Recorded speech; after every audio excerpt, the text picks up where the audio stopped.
everyone, and welcome to this month's Qubit Networks Tech Talk. I am here with Al Lainio. He's the founder and president of Digital Red, which is a digital recycler.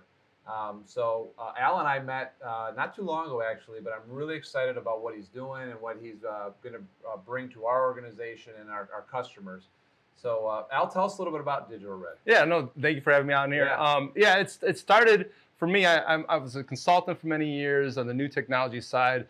From a recycling standpoint, end of life technology and data, it kind of opened my eyes a little bit of the stuff that people are taking out and the value that customers and organizations put behind it. So this started it really accelerated when the pandemic hit. It kind of put stuff in perspective a little bit. But yeah, Digital Red. Red stands for recycling electronics. Data is not just my red hair, but it's it's exciting. A lot of what we get in, I'm big on recording as much data as possible. So if we do a pickup for a customer, we're recording weights for how much is reused, how much is recycled metal, plastic, glass, and so forth. And when I started the business, I started with Office 365 kind of and their suite of software. And we've really just kind of continued to build upon that suite of stuff. And we use Power Apps in the warehouse for our guys to soak in some data. And then we use Power BI on the back end to start generating some good reports for our customers. Right. So it's pretty cool. So you were showing me earlier a little about your warehouse, right? So, stuff comes in and there's, you got Chromebooks and monitors and network switches and access points and things. So a customer will bring in, you'll weigh it, right? So and then you'll generate a report when you're all done. So you may say, okay, so this customer gave us 2,000 pounds of stuff and we were able to extract and recycle, 1,200 pounds of usable product out of that, right? And so that's, everything's out there.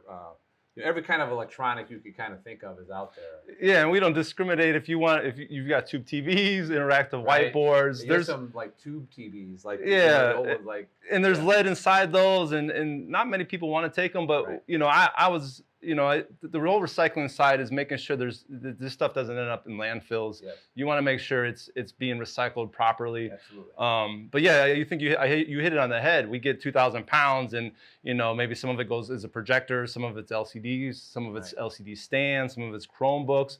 There's value across the board, and we've taken it a step further with our guys. We've created positions called urban miners, which if you think about a miner is digging holes and extracting silver, gold, stuff like that. Well, we've got the urban version of that in our warehouse. Our guys get a Gaylor box, 2,000 pounds of inventory, and these guys are sorting through it and putting it where it needs to be, the right buckets.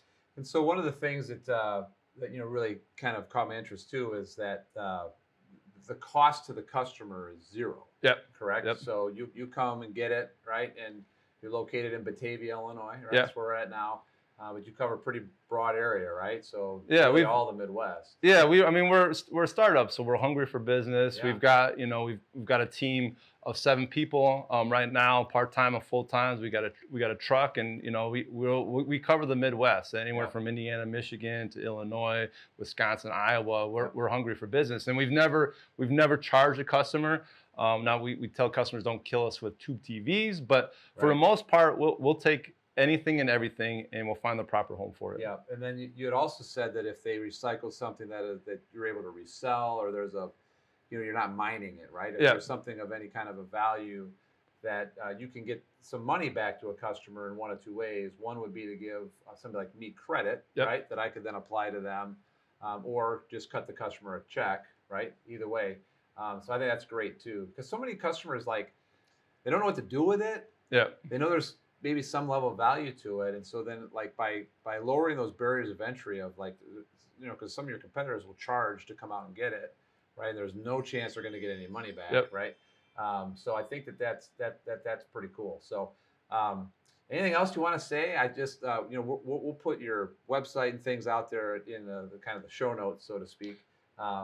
But I just think it's really cool what you're doing here, especially in today's world.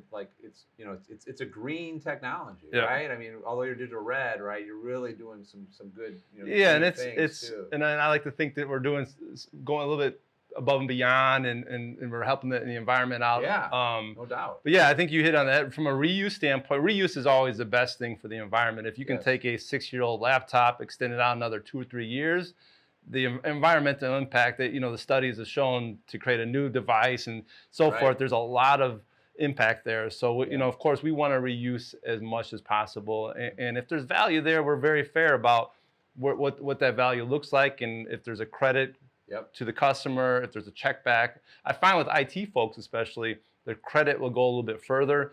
If I send a check to somebody, to an organization, sometimes that check ends up putting in new bleachers in the gym. Right. But if it's a credit, the credit can stay with the IT department, and then you can use it on your preferred vendor Right. of choice Yep. for new equipment. Sure. Yeah. So it's awesome. So thanks so much, man. Oh, I really appreciate it. It's been great to Thank you. get to know you. Looking forward to doing some more work together. Yeah, thank you for having me. Thanks, everybody.